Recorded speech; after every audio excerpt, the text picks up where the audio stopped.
Como evitar dengue? Como prevenir essa doença tão comum em nosso meio?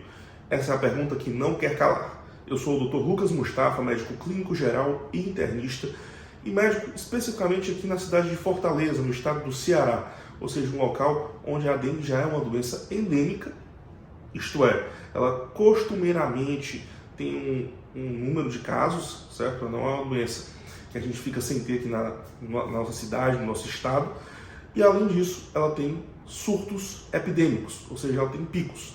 Ela faz uma reta mais ou menos constante e tem períodos que ela faz um pico. Atualmente são os períodos chuvosos. Nossa cidade, nosso estado já são muito quentes, né, vamos dizer assim.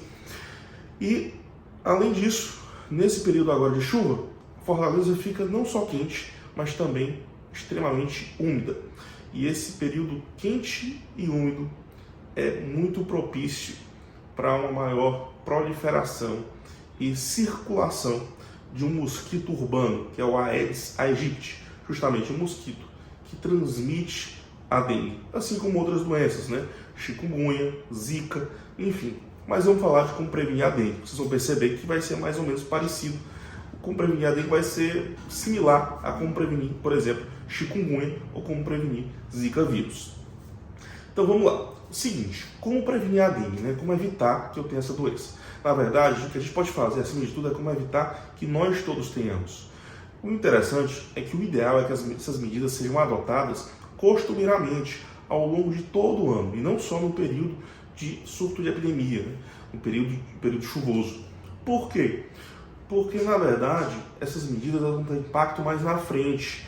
Então, no surto de epidemia do vírus, o que a gente tem que ter é muito simples. A gente tem que ter as medidas, têm que ter sido tomadas antes, meses para trás. Se elas são tomadas só nesse período, o impacto só vai ocorrer mais para frente. Mas é aquela história, antes tarde do que nunca. Então, se você já toma essas medidas, ótimo. Se não toma ainda, comece agora. O impacto provavelmente só será sentido de forma populacional mais para frente. Mas você deve ter algum impacto individual e, querendo ou não, de novo, antes tarde do que nunca, porque o ideal é começar logo. O principal é o combate ao mosquito, certo? Isso aí é o grande ponto da gente. Como o vírus ele não passa de pessoa para pessoa, ele se transmite basicamente pelo mosquito da dengue, né, pelo Aedes aegypti. O mosquito tem que picar lá alguém, tem que morder alguém doente para poder levar esse vírus para outra pessoa que está saudável e assim ele passar esse vírus para essa pessoa. Mas esse vírus gosta de quê? Ele gosta de água parada, de água limpa. Isso é importante. Muita gente fala, não, eu deixo a água parada, mas eu deixo minha água sempre está muito limpa. Lembre-se, o mosquito da dengue ele não gosta de água suja não, ele gosta de água limpa. Aí então não deixar água suja? Também não é isso. Porque na verdade ele gosta mais da água limpa, mas ele também frequenta água suja.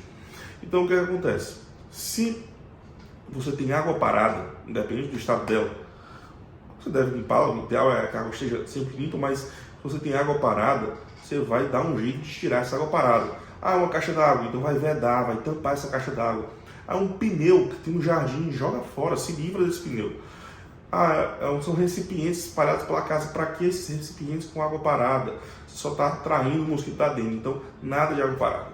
Outro ponto para o combate, repelentes. Então isso inclusive ajuda do ponto de vista individual, né? Se usando repelente, você não vai ser picado por mosquito, o mosquito não chega perto, então você não pega dengue, né? Lógico que não é 100%, mas isso seria a lógica, né? Seria o racional.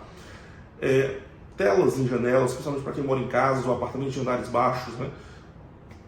Nesse período, né, todos deveriam utilizar esse artifício, né, para pegar os mosquitos, para impedir a entrada do mosquito em seu domicílio.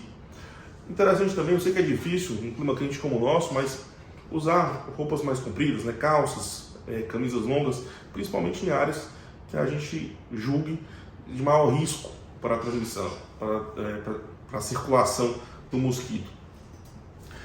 Isso seriam as medidas coletivas que a gente pode ter e devem ser executadas tanto pela prefeitura de uma cidade, por exemplo, como pelos seus próprios cidadãos. Mas também temos um outro ponto. Infelizmente, a nossa rede pública ainda não está disponibilizando a vacina para dengue.